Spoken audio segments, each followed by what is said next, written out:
Hey, you blink, I'll cut your eyelids off. Don't you blink. I got you. Let's go. And welcome everybody to another edition here of the Mass Steel Podcast with, of course, yours truly, Charles Prodigy Ritchie. And as you can see, the guy on my right-hand side of my screen, I'm talking about none other than Paulie C. You may recognize him from ChicagolandSportsRadio.com. For those of you going in to the show back in September, a few months back, the little Steelers-Bears crossover. Actually, I think it was October. But anyway, right now is the final week of the season as well as the new year coming up right now. And guess what that means?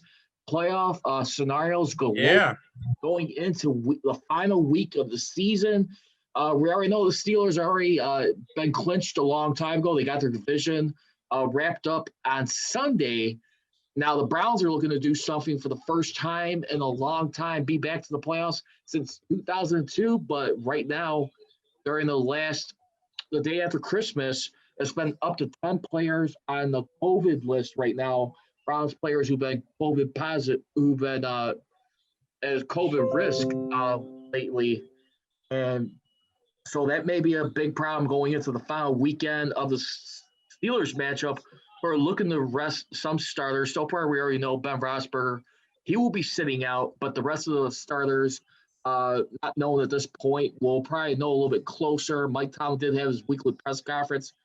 And then we'll go into the AFC playoff picture, and then we'll wrap up with the Chicago Bears right now, looking to make the wild card for the first time since 1994.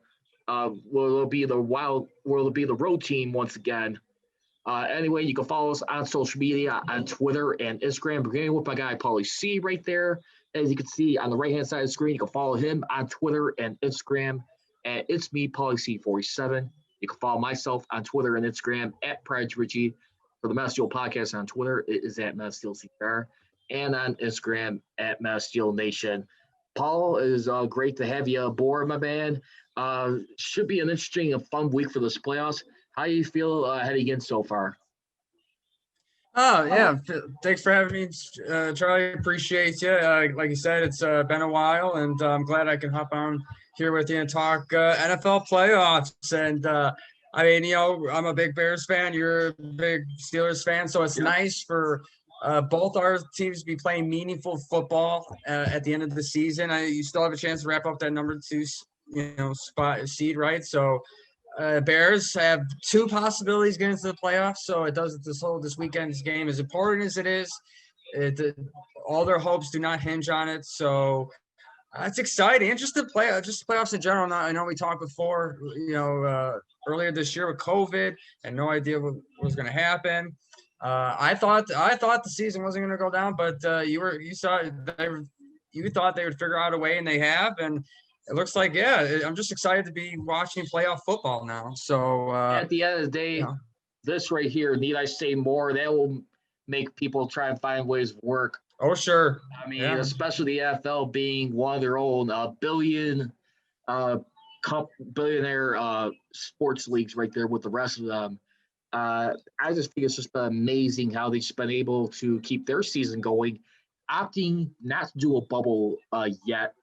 There's been discussions by guys like Ray Lewis and Michael Irvin recently, starting in October, as time got closer. They were having thoughts possibly for the playoffs, having identified some bubble environments right there, and then having teams mandated where they will just drop them off at a hotel when it's time for their games and give them a ride and back.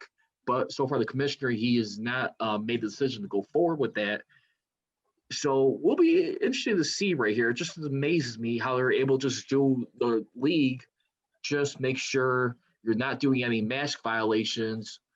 You have your tracking devices, and pretty much that's how they've been making it work. I mean, at the end of the day, I mean, you look at these guys when it comes time to play, it's kind of like what COVID out here. It's like they go about their normal business, just more before and on and off the fields where you got to be really more attention to, as we see.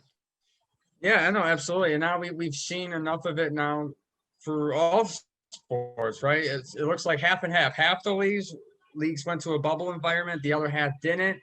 Mixed results. But all leagues have been able to, so far, right, including the NFL, get their season in. So I'm on the. I mean, obviously, I'm for every precaution, and if they can figure out a way, great. I think they're probably have. My guess would be they're having a problem with the infrastructure. I mean, how many people travel with the football team on a regular basis? What, 100 people? Including coaches and training staff and all the other people that go with, and that's not including the 52 guys, right? So that's a lot of people. That's a lot. That's you need a big infrastructure to support. Rather than like a hockey team where there's what, like 12 guys, and the same thing with basketball. And baseball a little bit bigger, but they were the other ones who did not opt for the bubble too, right? So I think maybe a similar problem. I mean, we'll see. It'll see, especially now as we see Corona is just hasn't gone away, and it looks like now it might be ramping back up again with this new strain popping up in the U.S. So we'll see. We'll see. So hopefully, football can get their championship game in before I'll give you like a perfect pandemic. I'll give you like a perfect example, not to cut you off though, but look at like the state of California right now. I think they're banning like a lot of like public activities, including sports activities. You have a team like the 49ers right there who've been forced to they couldn't stage any home games at all. So they were able to reach out and work in agreement with Arizona Cardinals and play in their stadium for their home games during that time. I mean, the thing is, when you got a serious situation like this, I mean, it totally affects having like a regular home environment, not playing in your own atmosphere despite having no fans. On top of that, I really feel like that's a big monkey in the wrench. Possibly could even be affecting their season playoffs. Oh, I wouldn't doubt it at all, man. I wouldn't doubt. In fact, we've already seen it a few times this year, more than a few times, where teams have had to cancel practice at their team facility because of a positive infection here. I think the Bears went through it at one time. So yeah, it's been a problem, but thankfully, I mean, does this hurt? I mean, my question to you, Charlie, would be does this hurt the possibility of preseason games? Because we always assumed, I always argued and believed that, you need preseason games to kind of get you ready for the regular season, to do that, that toughening up, getting your body just, adequate to getting hit. And now you're seeing teams basically have walkthroughs. No one's hitting. They're not even really practicing. So it's like, what does this do for preseason games going forward? Will they extend the season as they're talking about adding the 17th game possibly next year? Taking away one of those preseason. I don't know. As we get, like I keep saying with the virus, as it keeps going, going forward and raging on. Yeah, it might be just remote learning, and literally they all, like how we're doing this, podcast now. They're probably in a big Zoom meeting going over film, and that might be the case for at least the next year.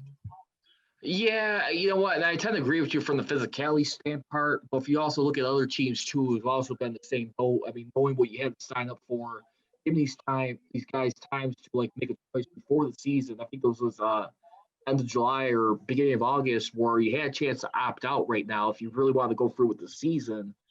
There hasn't been many stars who've opted out, but there's definitely been a lot of deaf guys who've been opting out throughout the season before this thing got underway. But I do believe right now it does suck. But I do, when you look at teams like Mike Tomlin, coaches like Brian Flores, Mike Tomlin, even Ron Rivera, former Bear player, then NFL coach with the Panthers and now the Washington football team.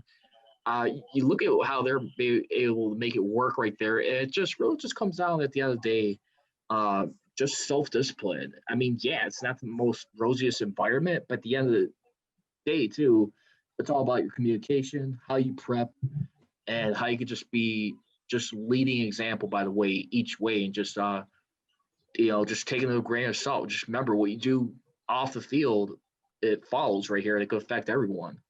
Oh, exactly. And you kind of alluded to it, which I'm glad you brought up. Just the adjustment the athletes had to do, and just with everything. And and we all hope this vaccine that's starting to roll is going to be effective, but no one talks about the possibility of it not being effective. And we're going to have to. It might have to come to the realization that this virus is just going to be circulating around for a while. And the industry, the NFL is, number one sports, and number one sport in the country. But I don't know if it could survive being shut down for a season or two, So that's why I think you've seen not just NFL, but all sports do as best a job as you can do in adapting. And we have all these protocols in place. First time anything is happened like this. So I think that's just be the case going forward, is that, they're just going to have to keep adapting. And then you brought up the Rivera and Tomlin and a lot of other, great, all the coaches have done, I think, pretty good job of getting their teams prepared, but yet dealing with the realities of the virus at the same time. Right. So, all right. Well, with that being said, we had a nice little pre-huddle. So you ready to go for the kickoff right now, my man? Yeah, whenever you're ready. You lead, All I'll right. follow, buddy. All right, man. There you go. All right. Well, let's give everybody a quick update on the NFL playoff picture. We're going to start with the AFC for right now. Here's how things stand right now. Chiefs have already wrapped up a bye, so they're going to be the number one seed going into this thing. Next up, you got the rest of your division winners as follows. The Bills, number 2, courtesy of being the Steelers on Sunday Night Football a few weeks back, which was back on December 13th, right there.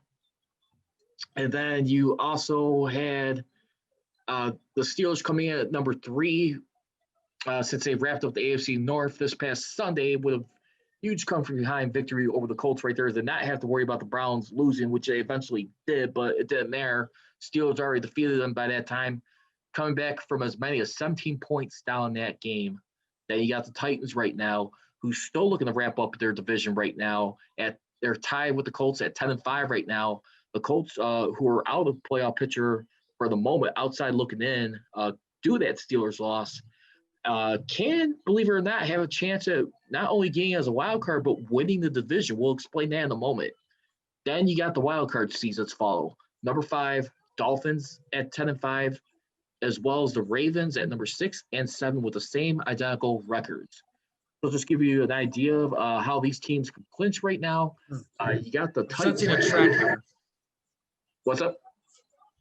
No, I was saying I'm sensing a trend here. It was just a little joke with all the record. Everyone's look at all the teams that are 10-5.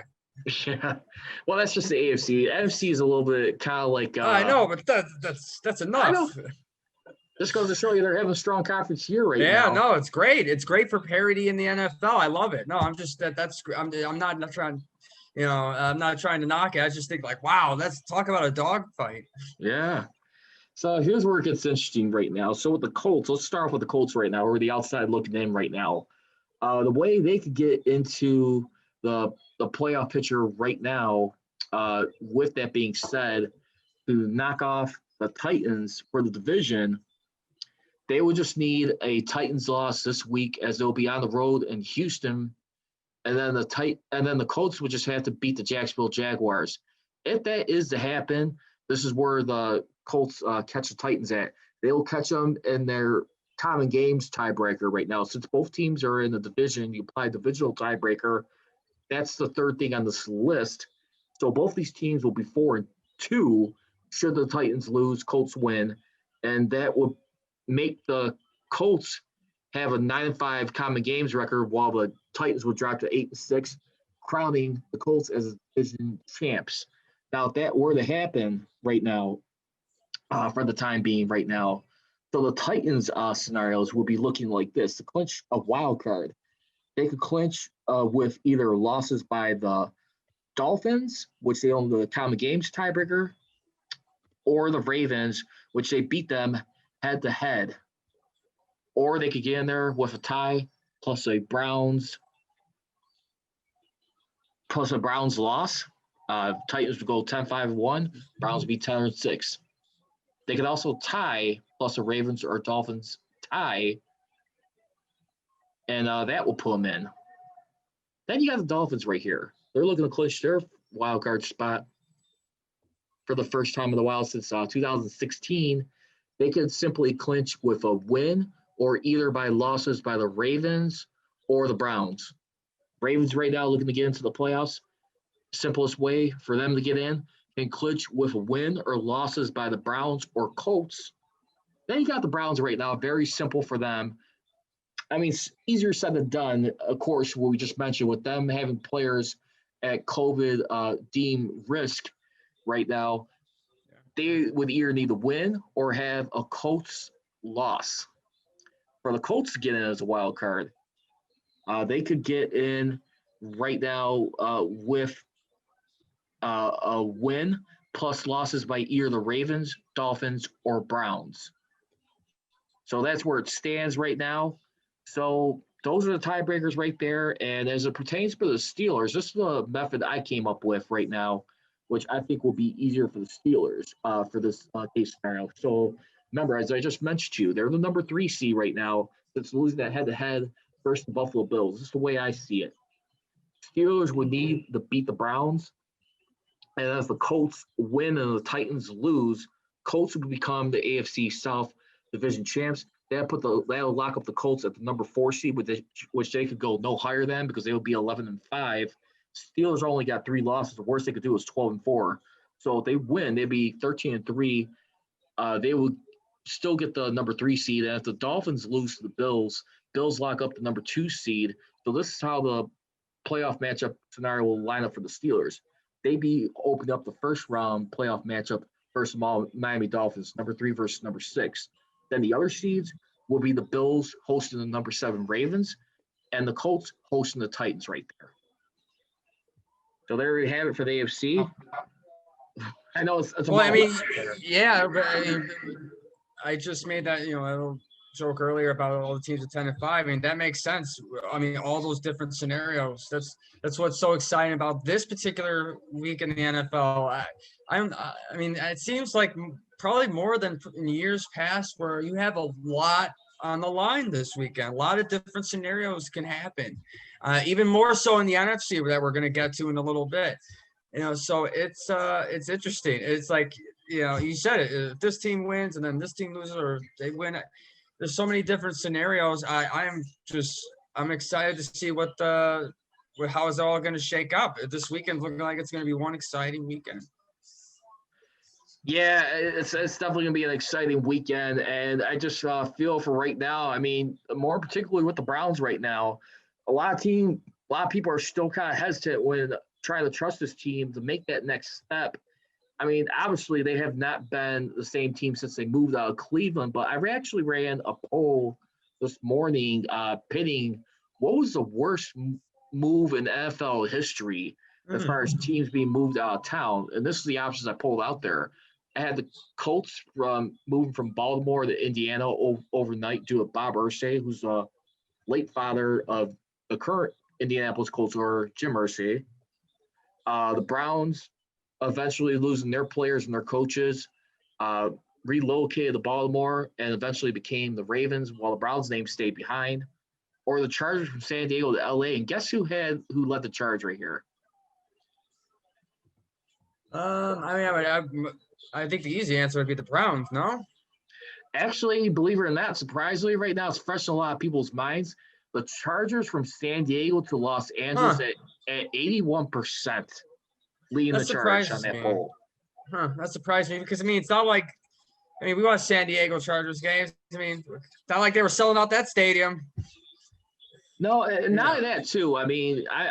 There's been a lot more emotional bitterness and hate towards the late owner of the Browns and then the Ravens eventually, Art Modell right there.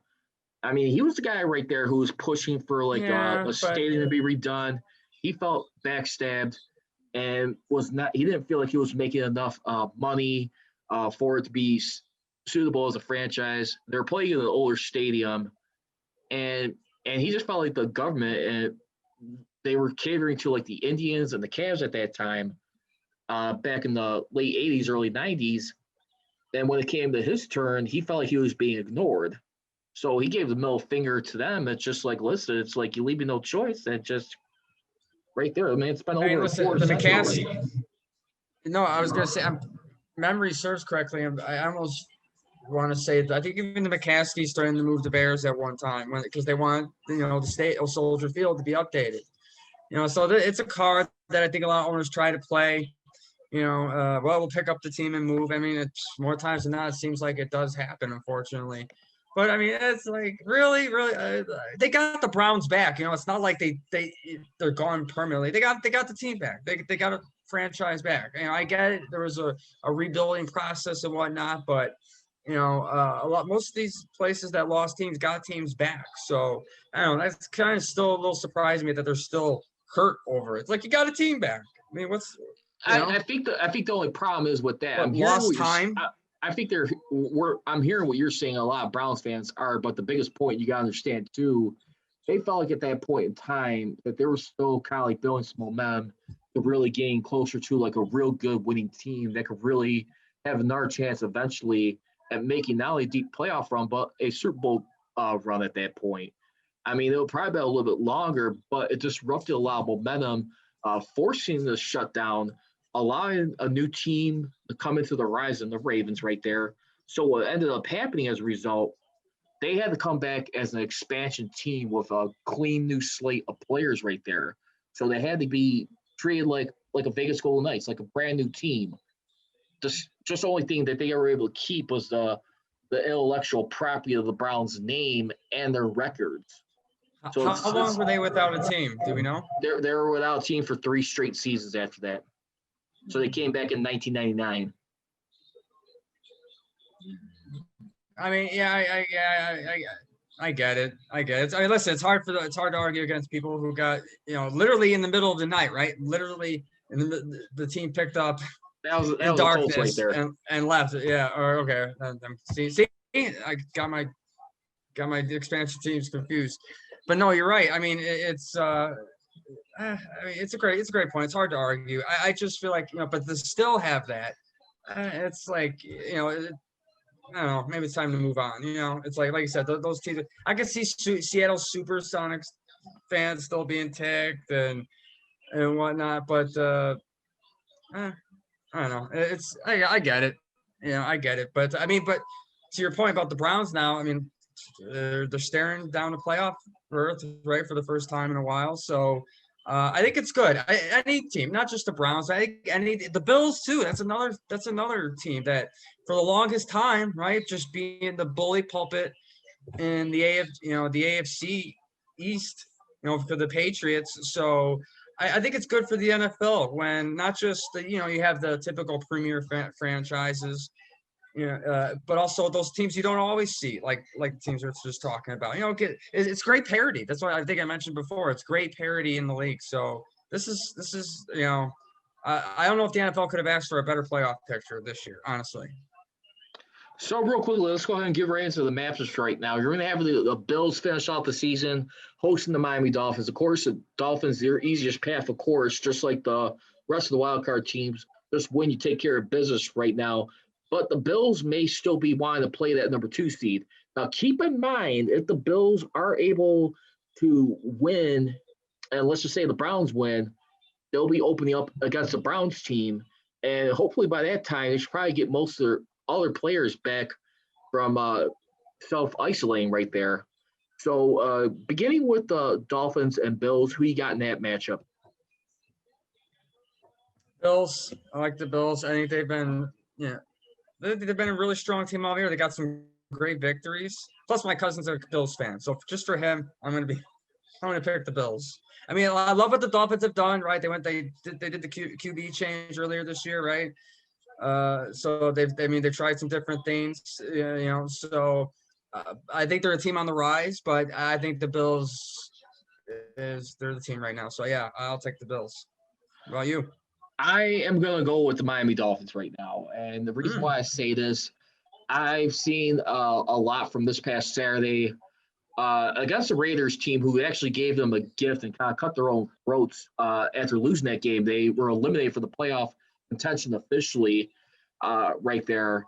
I think the Raiders totally mismanaged that final drive right there, especially where you're at the 1 yard line with about 19 seconds left. Still had a timeout. 3rd and goal or whatever it was, or 4th and goal, you kick the field goal. right there. Yeah. I would have been a little bit more aggressive in that situation. I would try to punch that thing in there on 3rd and goal. Instead, you kick a field goal, which puts you up, I think, by 1 point at that time. And the Dolphins were out of timeout.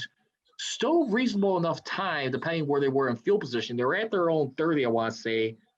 And thanks to like a roughing the passer call on Ryan Fitzpatrick, that was able to eventually set him up for one more play, kick the game-winning field goal. I think they won that game by 2 points. And the thing is, too, about that team, when you look at Brian Flores right there, who's coaching that team, the unselfishness of guys on that team, the way they're playing for each other, particularly with the quarterbacks. Ryan Fitzpatrick, he was a little frustrated earlier in the year being benched. But this guy's been around for a long time right now. I want to say since 05 or 06, I want to say, somewhere around there. And they got Tua Tagovailoa right now, who's in his rookie year right now. A lot of people have been questioning if he's been able to come back since the injury he suffered a year ago with Alabama. So far, he's been good as advertised. Still learning a few ways.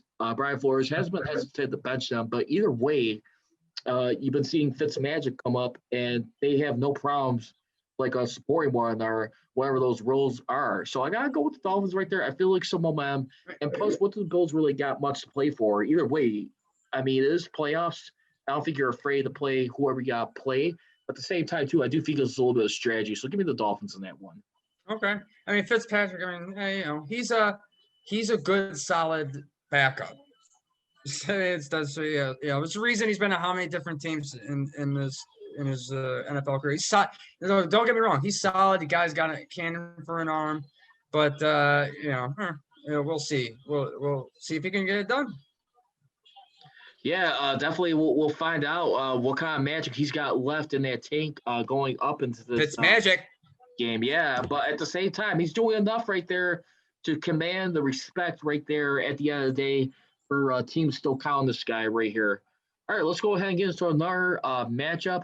Speaking of this weekend right now, let's go ahead and go into right now, which will be the 6th wildcard team. Baltimore Ravens on the road against Cincinnati Bengals. I think we definitely both agree on this one. Give us Baltimore Ravens. Say you. Yes, absolutely. You're not going to get me argue against this one. Bengals are, they're down, backup quarterback, awful team this year. Yeah, Ravens are playing really well of late in Lamar Jackson. Yeah, give me the Ravens. Well, not that too, but let's not also forget. Let's flash back 3 years ago right now. I'm sure there's got to believe a bad taste in John Harbaugh's mouth still from when they last had to play in Cincinnati right there. Lost that final game of the season. Eventually knocked them out of the playoffs right there. Still had an opportunity to get in the playoffs as a wild card team. That was dashed by losing against the Bengals right there. So I think they'll be extracting some payback, no doubt, in this one. Yeah, I have no doubt. John Harbaugh is going to figure out. He's Super Bowl, winning Super Bowl winning coach. I'm sure he's going to have some bulletin board material to help, get his team motivated. All right, let's go ahead and go to the next one right here. Steelers versus Browns right now. As I just mentioned, you have about up to 10 players who has been deemed COVID risk right now. Browns looking to make the playoffs for the first time in 18 years. It's been quite a long time. This will be the second time since returning as a Browns franchise back in 1999. Steelers or Browns, I'll start with you on this one. Who you got?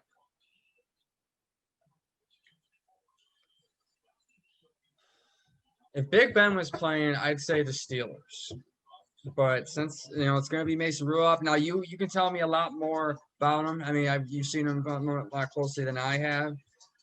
That's the only thing that gives me pause. I mean, in fact, Steelers already got the playoffs, wrapped up. Not wrapped up, they're in the playoffs, right? And Browns, I think, have a little bit more to, I want to say a chip on their shoulder, but I think they got a little bit more reason to really try hard to win this game.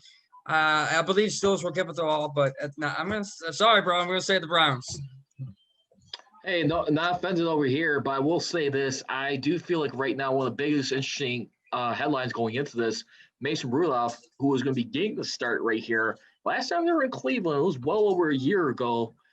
And don't forget that incident right there. It's in the back of Mason Rudolph's head right there, getting struck with his own helmet, getting to a scuffle with Myles Garrett. Then he had the race allegation right there. A lot of people looked at a guy like Mason Rudolph who looked like he wasn't like mentally mature right there, who had the proper makeup. But I definitely do feel like a lot of people in Pittsburgh and certain fans right there who are anti-Browns fans are looking for like a sweet justice be served if they're able to beat the Browns. Now, remember, if they beat the Browns, that does not mean the Browns are out of the playoffs for that matter. I think they would have to right now, aside from that, because the Colts would still have to win. So remember, for the Browns to get into the playoffs, they could clinch with a win or a Colts loss. So the Colts could still lose, Browns could still lose, Browns would still get in the playoffs right there. So it's still twofold to that. So I'm going to go ahead and say, despite the Steelers probably resting most of their guys, I still feel like they want to get some better momentum from the previous week, but they're going to manage it. They're going to load manage properly and then start pulling some of their guys. They're going to do it methodically. Give me the Steelers in this one. I just feel like a lot of guys are going to want to rally behind Rudolph. They got something to prove in the playoffs. They want to prove they're not a one-and-done team. So I think they want to definitely build on what they did Sunday, but just, again, play it smart and get out there safe. All right. Yeah, no, it's good stuff. All right, so that's going to take care of the AFC. Now let's go ahead and go into the NFC. Let's swing things around right now. So here's where it stands right now. You got the division winners with the Packers at number 1, then the Saints, the Seahawks, and the Washington football team. The wild cards right now, for the time being, will be the Bucs, Rams, and Bears. Cardinals right now are the outside looking in. The Packers, they be looking to lock up a number 1 seed right now and a bye with a win or a Seahawks loss or tie. They would own the conference record. They're currently 9-2. Seahawks and 8-3. Seahawks right now, for their opportunity to get a first round bye, they would either need a win plus a Packers loss and a Saints loss or tie. For the Saints to get the first round bye, they would just need a win plus a Packers loss and a Seahawks win. And the way that would happen, with the win and the Packers loss and Seahawks win, they would own the conference record over the Seahawks, and then the Saints would finish out 12-4, while the Packers would be either 12-4. I mean, would be 12-4. The Seahawks would be 12-4. Saints would get the first round bye that way. So out of those 3 teams, who would you say has a more likable chance of getting the first round bye? The Packers, Seahawks, or Saints? I think the Packers, just because all I got to do is beat the Bears Sunday, and then that's it. You know, I think the Packers are the most complete football team in the NFC. They're number 1 right now. I just think they're the best team in the NFC right now, and you know me, I'm going to be rooting for my Bears hard, but that's going to be, and we'll get to the preview in that game in a minute, but it's going to be a tough one. I mean, they dropped 41 on the Bears defense last time they faced. So, even though the offense is much improved, I worry about that defense trying to keep up. So I think the Packers have the most likely best odds to win that number 1 seed. How about you? I think I'm going to go the opposite in this one. I really believe right now for this final week of the season, I'm going to say give me the Saints in this one. The reason why I say the Saints, because the Packers got to face the Bears right now. Bears are, again, they got a dubious task going against Green Bay right now. They control their destiny right now. Just a simple win and they're in. If they lose this game, the Bears are out of the playoffs. And simply the Rams and the Cardinals, who will be facing head-to-head later on in Los Angeles, they'll be playing for the number 6 or number 7 seed. So the winner of that game will be the number 6 seed. If the Bears are to lose, Bears will be eliminated for the playoffs. The way for the Bears to get into the playoffs, they could clinch with a win or a Cardinals loss, or a tie plus a Cardinals loss or tie. Bears will be 8-7-1. Cardinals will be 8-8 or 8-7-1. The Bears right now currently on the common games tiebreaker are 3-2. Cardinals are 1-3.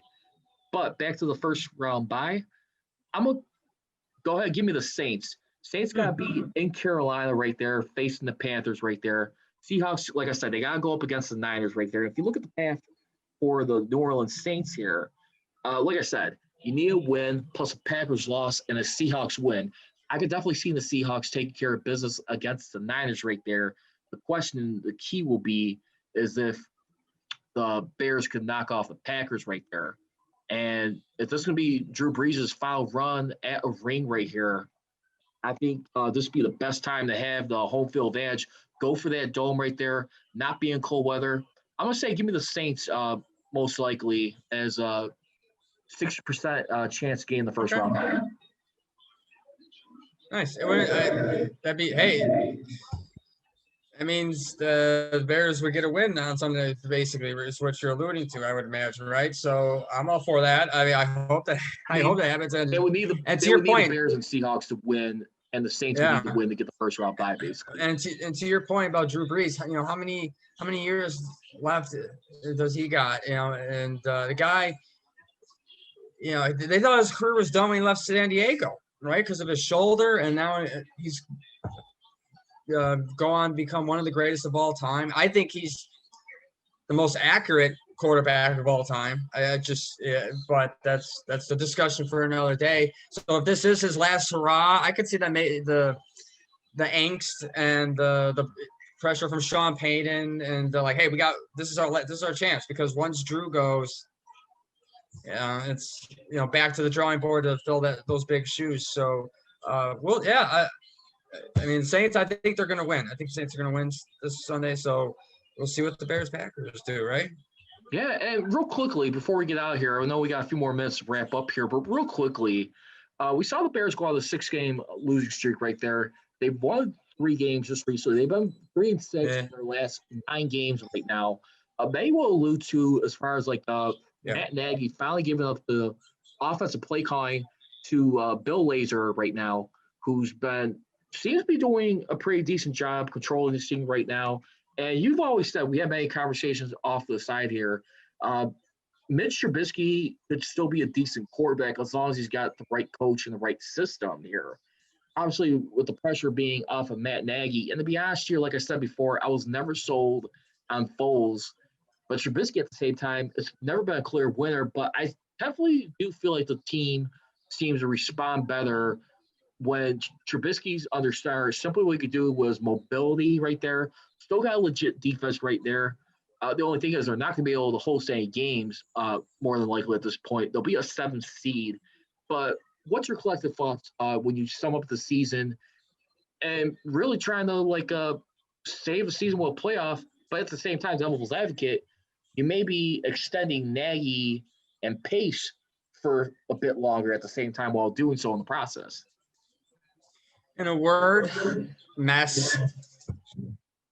Just because all those things you mentioned, Mitch, to your point, is, and I've said this, recently, or as recently as when I did the Fans Corner earlier this year, that I think you can win with Mitch in the right circumstances. But it's just the whole thing. You said it. Matt Nagy is probably not going to be here long term. Ryan Pace is probably not going to be here in the future. So Mitch Trubisky, they declined to pick up his option this year. So which now puts him in another mess because he's kind of played okay well at the end of this season. And depending if they make a deep run here, that's what I would say. That's floating up in there with all these, kind of like the playoffs, all these different scenarios. They'd either see a complete house cleaning of the Bears organization, from Pace, hopefully Phillips down, and what it means, it's just sad because it means that, Mitch Trubisky, everything they gave up, right? Everything they gave up to move up and get him. And I won't say he's a bust, but clearly they're not going to get the value out of that pick. And now going forward, I've said this to you before in our conversations, Charlie, Bears don't have a quarterback in this roster next year. And I never thought if Nick Foles was the long-term solution. For me, it was kind of how it in a way, it kind of played out how I thought. I thought Mitch was going to get hurt at some point in this season, and that's why you would need a competent or a decent backup. Just because the last two seasons he's missed time with injuries, so especially since I think he's still dealing with the shoulder injury. So it's just a mess. It's just a mess, and I'm torn as a Bears fan because, like I said, the more they go into the playoffs, the higher the lower the draft pick is going to be. And they got some nice pieces. That's for me. There is a silver lining. They have some nice, talented pieces. Allen Robinson is a Pro Bowl receiver. Cole Kmet looks like he's going to be a stud. They looks like they found a gem in Darnell Mooney. So they got talent on the team. So I don't think they need much tweaking. But it's just like anything else. If you don't have the right chef, you can have the best ingredients in the world. If he doesn't know what he's doing, then it's not going to matter. So. Just really quickly, because I know we got to get out of here. I think the Bears lose this weekend. I think the game's a lot closer than it was last time, but I still think they lose closely. Like I said before, I think Packers are the best team right now, and they're playing really well. And I still think the Bears can. I think they'll get into the playoffs. I'll say that. I think they squeak in, but I think it's going to be a tall task to beat the Packers this year because you said it. They're on the 3-game winning streak. Look at those teams: Texans, Vikings, and Jaguars. Not exactly the cream of the crop of the NFL. So you said it. The biggest part, and I know I'm talking, taking up your last airspace, but no, you're good.